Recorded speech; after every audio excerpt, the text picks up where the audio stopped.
Secant यानी जो बाहर से आता है, सर्कल को लाइन क्रॉस करके चला जाता है आगे, ठीक है। There is another new thing, वैसे ये 10th में काम आएगी, but let me tell you. बाहर से एक लाइन आती है, सर्कल को छू के चली जाती है, दिस इज टेंजेंट, ठीक है। ठीक है ma'am. Okay, note it down. What are concentric circle? Concentric, इसमें एक वर्ड है सर्कल से रिलेटेड, क्या वर्ड है श्लोक? इस वर्ड में एक सर्कल से रिलेटेड वर्ड है, concentric center, right. What are concentric circles? Circles having the same centre.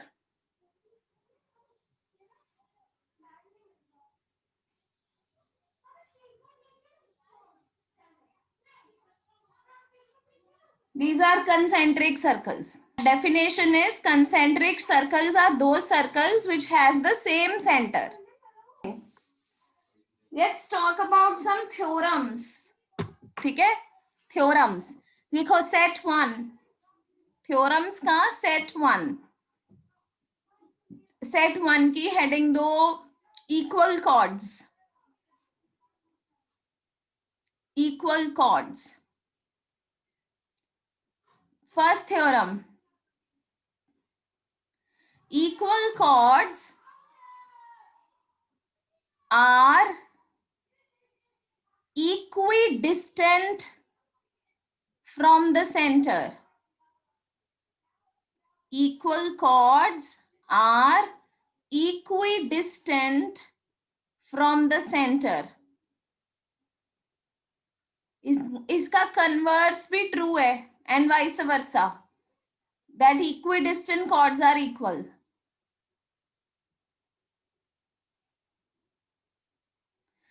Equal chords are equidistant from the center. इसका मतलब है, ब्रैकेट में लिख सकते हो, it means the perpendicular distance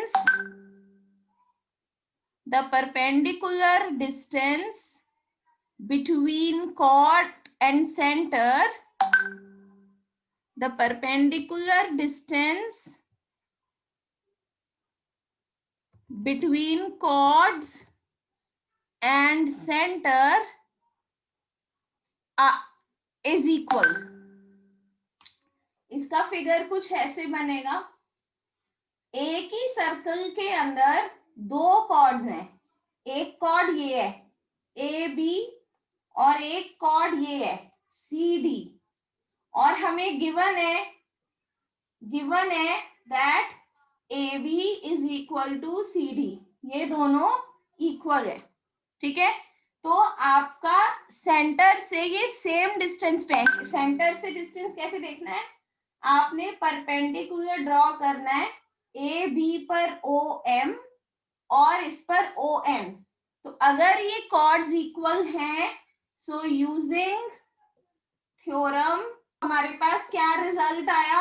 हमारे पास रिजल्ट आया कि O M is equal to O N, ठीक है।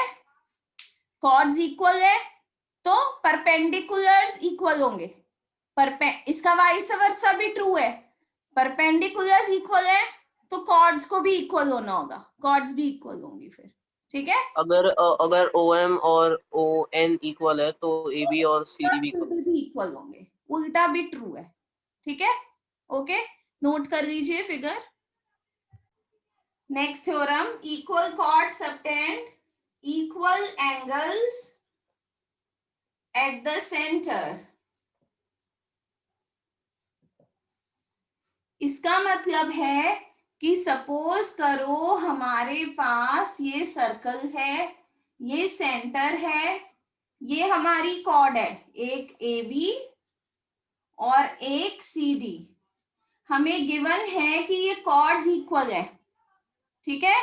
तो ये जो एंगल बन रहा है कॉर्ड से, एंगल ए ओ बी, और ये जो एंगल बन रहा है सी ओ डी, ये दोनों इक्वल होंगे। So what is given, AB is equal to CD. सो इस थ्योरम से क्या रिजल्ट आया, दैट एंगल A रिजल्ट आया हमारे पास that angle AOB is equal to angle COD. Similarly, इसका vice versa, chords which subtend equal angles at the center are equal. Angle equal तो cord equal, cord equal तो centre पे जो angle बनेगा वो इक्वल. ठीक है, नोट करो. Okay, set two. Set to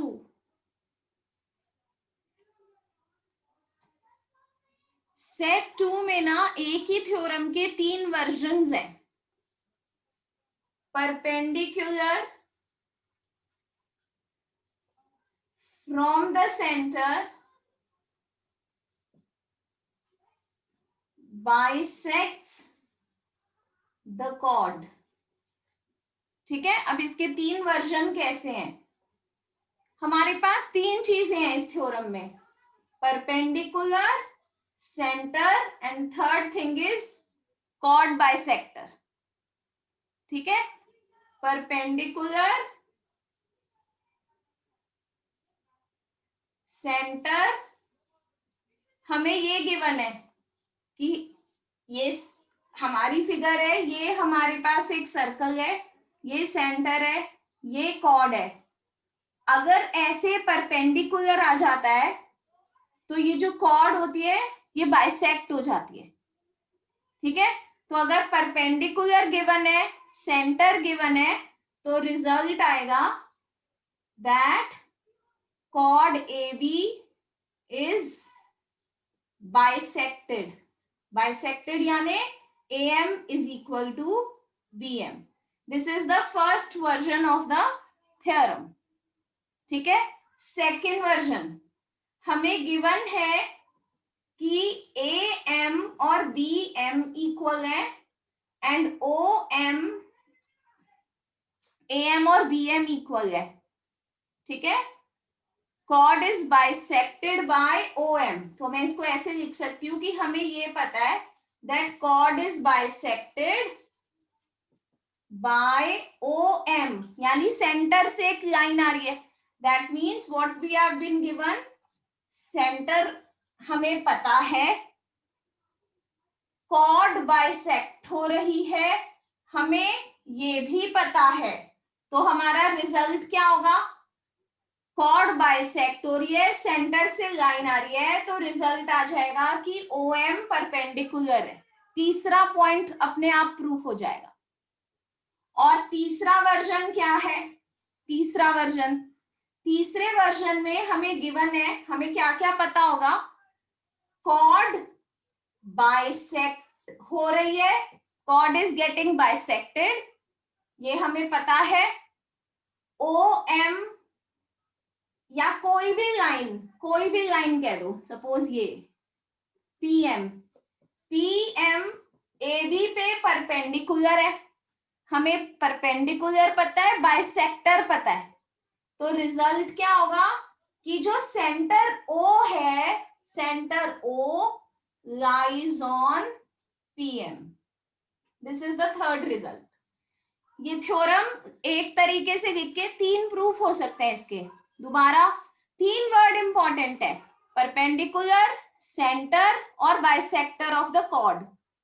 मुझे पता है परपेंडिकुलर है, सेंटर से लाइन आ रही है, तो कॉर्ड बाइसेक्ट हो गई. दूसरा, मुझे पता है कॉर्ड बाइसेक्ट हो रही है, सेंटर से लाइन आ रही है, तो बचा कौन सा श्लोक, कौन सा बचा, वो प्रूव हो जाएगा.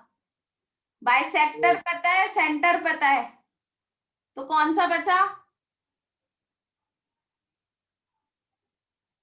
Sorry, OM is perpendicular to AB, second वाले में परपेंडिकुलर प्रूव हो गया.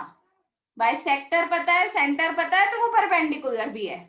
तीसरा, बाइसेक्टर है, परपेंडिकुलर है, तो बचा कौन सा वर्ड, जिया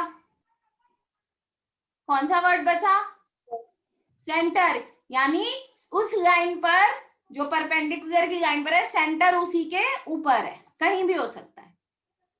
ठीक है, ओके, इसको नोट कर लो, ये थ्योरम बहुत इंपॉर्टेंट है, क्लास 10th में भी ये बहुत काम आएगी, बहुत काम.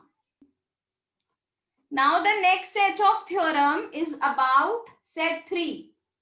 This is about cyclic quadrilateral. Quadrilateral is a figure in which the four sides, or a figure with four sides. A polygon with four sides is a quadrilateral. A convex polygon with four sides, or in fact a polygon with four sides is a quadrilateral. Now what is cyclic quadrilateral? A cyclic quadrilateral is one whose four vertices lie on a circle. A cyclic quadrilateral is one whose four vertices lie on a circle. इस set में हमें सिर्फ और सिर्फ एक ही theorem है हमारे पास, which is called the property of cyclic quadrilateral. The opposite angles of cyclic quadrilateral are supplementary. पहले समझ लो फिर नोट कर लेना. The property of cyclic quadrilateral is opposite angles of cyclic quadrilateral are supplementary. So when it is given that A, B, C, D is cyclic, तो result क्या होगा? Opposite angles का sum, supplementary. What is supplementary? Jia? Which add up to 180. Yes, right. The sum is 180. Supplementary means the sum is 180. That means angle A plus angle C is 180. Also, angle B plus angle D is also 180. Now, what is the next? और इसमें कैसे हो सकता है? आपसे कहेंगे कि this is a quadrilateral. ABCD एक क्वाड्रिलेटरल है, आपको दो एंगल दे देंगे, ये 110 है, ये 70 है. प्रूव करो कि ये साइक्लिक है. प्रूव ABCD इज साइक्लिक, यानी कि इस प्रॉपर्टी का कन्वर्स हो गया. इसमें हमें क्या गिवन है? That the angles are, opposite angles are supplementary. ये 180 का टोटल बनाते हैं, है ना? दैट ये 180 का टोटल बनाते हैं. दैट मीन्स ये साइक्लिक क्वाड्रिलेटरल. अब सर्कल नहीं दिख रहा था इसमें मुझे, ठीक है? सो ये प्रॉपर्टी साइक्लिक है, तो रिजल्ट आता है कि ऑपोजिट एंगल सप्लीमेंट्री है. अगर ऑपोजिट एंगल्स किसी क्वाड्रिलेटरल के सप्लीमेंट्री है तो वो साइक्लिक होगा ही.